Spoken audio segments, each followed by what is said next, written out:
and this is the video in which I've been wanting to talk about how tinnitus fluctuates and the fact that it does fluctuate to many of you in the community. As you can see, I'm currently not in Berlin anymore. I'm currently in Cape Town, South Africa for 1 month, visiting friends and family here. But yeah, now the video that I took 2 weeks ago, being stressed about this trip, being stressed about all the work that I had to complete before coming here to Cape Town. Beautiful Cape Town, by the way, enjoying summer here a little bit with friends and family, as I said. Yeah, without further ado, here's the video, and I hope it helps some of you put into perspective the fluctuations of tinnitus and to really relate to it differently. I wish you a fantastic time. Goodbye. Hey Nico, and hey rest of the community. This is Frida here from Uttering Tinnitus. Yeah, Nico made the request, and Nico was wondering whether it would be normal for tinnitus to fluctuate quite often throughout the day or on a regular basis. And yesterday I was in a tinnitus coaching session with Kieran from Ireland, and Kieran asked me the very same thing. So I went and I put a survey into the community, which has already grown to over 600 members. We're nearly 700 soon. And most of you guys report that tinnitus, in fact, does fluctuate several times a day for you people. That's what Kieran reports to me, that's what Nico says to me as well. And that's what most people I work with also report. For me, it's usually a bit different. And then, funny enough, the day I make this video, my tinnitus is up and down like crazy. I have a lot of things to take care at the moment. I'm a little bit stressed, so I'm not surprised that today is one of those days where he goes up and down like crazy, and especially goes more up than over the severeness and severity that the tinnitus is anyways. But yeah, as I said, I do ascribe that to the fact that, for example, I had 1 coffee more today already because I got up really early because we had to do a corona test, because we're going to travel on Saturday. We're going to spend 1 month visiting friends and family in South Africa, in Cape Town. So the next videos will be from Cape Town, South Africa. Hello to Candice in the community from Cape Town. Hi, Candice. We'll be coming down to your country, which I love very much. Yes, so I'm ascribing all of these things to the fact that my tinnitus is up and down and left, right, and center today. The core thing here is to try and allow your reactivity, and it always is more difficult than it sounds. I know that because I'm going through it right now as we speak. I know that it's difficult not to be reactive to your tinnitus when it does changes, but the major reasons, right, that I've already said, they're different for everyone for why tinnitus changes throughout the day.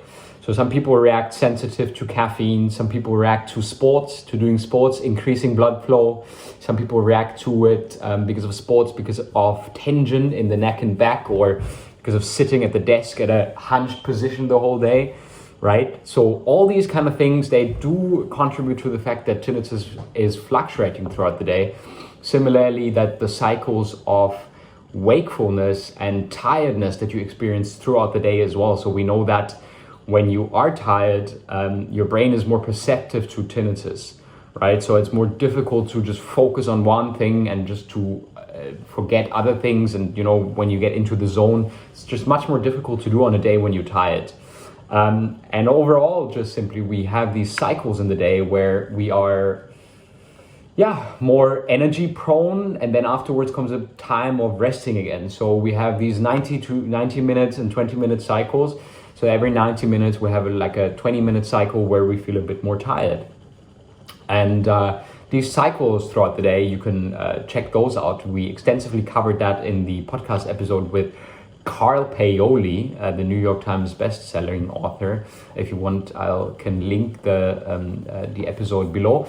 But in general, right, you have these cycles in which you get more tired, and all of these different things, right, for whatever reason you do have tinnitus, sports, sitting, blood flow, levels of tiredness, levels of, for women, changes in a monthly schedule, right? So all of these kind of things, hormonal, that can really do cause and change tinnitus. Stress is obviously one of the very big things. Isolation, having a coronavirus disease, right, and being stressed out about that can make tinnitus worse. So in essence, right, especially when you're relatively new to tinnitus, or when tinnitus is only a few months old, or even after years for some people, for sure. But especially for the people who are relatively new to it, tinnitus does fluctuate, right? So tinnitus can go up and down, left, right, and center, and it can get worse and just change over time.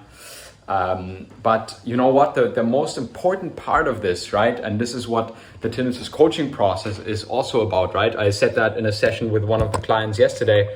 I said, I never advertise that I'm curing you of anything, right? I don't say that I have a perfectly valid tinnitus cure for you.